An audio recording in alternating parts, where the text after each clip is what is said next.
एक शाम मैं कुछ लोगों के साथ बैठा था जो एक कार्यक्रम के बाद रुक गए थे। मुझे याद आता है कि वह कोई ध्यान का सत्र था। वे सब लोग मेरे इस कार्यक्रम में दूसरी या तीसरी बार आए थे और भारत के बारे में, मेरे विचारों के बारे में जानने या मेरे साथ सिर्फ कुछ वक्त बिताने के लिए बहुत उत्सुक थे। इसलिए मैंने ही उन्हें कुछ देर बातचीत करने के लिए रोक लिया था। जिस केंद्र में यह सत्र आयोजित किया गया था, वह मेरे आयोजक के घर, जहां मैं रुका हुआ था, से लगा हुआ ही था, इसलिए वापस जाने की कोई जल्दी नहीं थी। आयोजक स्वयं घर जा चुकी थी मगर घर अधिक दूर नहीं था, इसलिए हम वहां बैठकर गप्पे मारते हुए जब तक चाहे शाम गुजार सकते थे।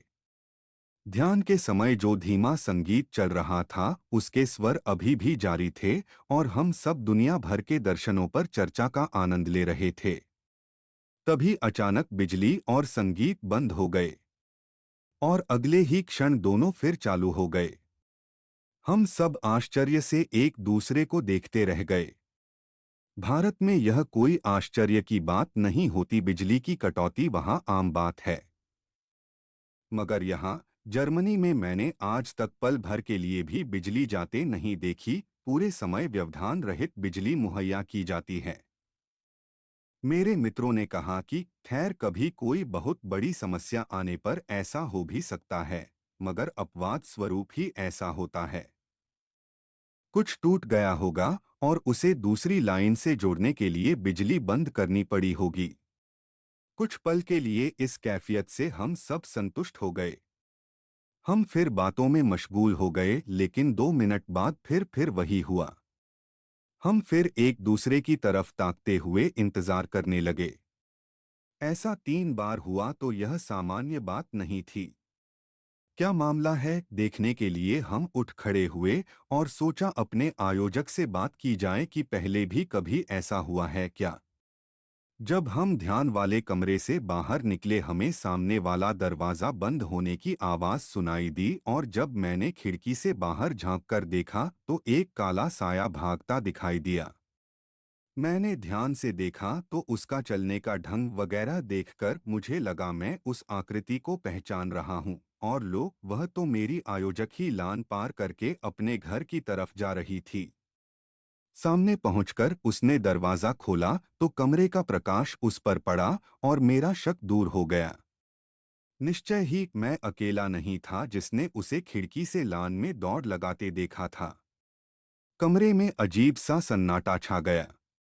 सभी ने खिड़की के बाहर दरवाजे से फ्यूज बॉक्स तक गौर से नजर दौड़ाई। फ्यूज बॉक्स का दरवाजा जल्दबाजी में थोड़ा सा खुला रह गया था।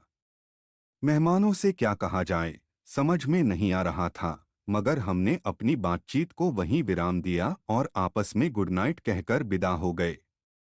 जब सब चले गए, मैं घर आया और देखा कि मेरी आयोजक शांति से बैठकर कोई किताब पढ़ रही है।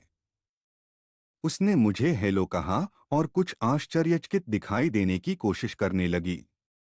मैंने सीधे सीधे पूछा, आपने मेन स्विच से कमरे की बिजली क्यों बंद कर दी थी? उसने फिर वही झूठा आश्चर्य प्रकट करते हुए कहा, नहीं, वह मैं नहीं थी। मैं तो पूरे समय यहीं थी।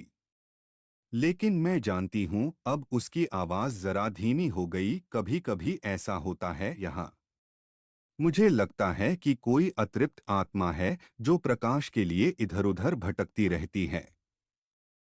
मुझे लगता है कि निश्चय ही मैं उस वक्त भौंचक रह गया होऊंगा और उसे अविश्वास और आश्चर्य से घूरता हुआ सोच रहा होऊंगा कि इस बात पर बहस करना मौजू होगा या नहीं।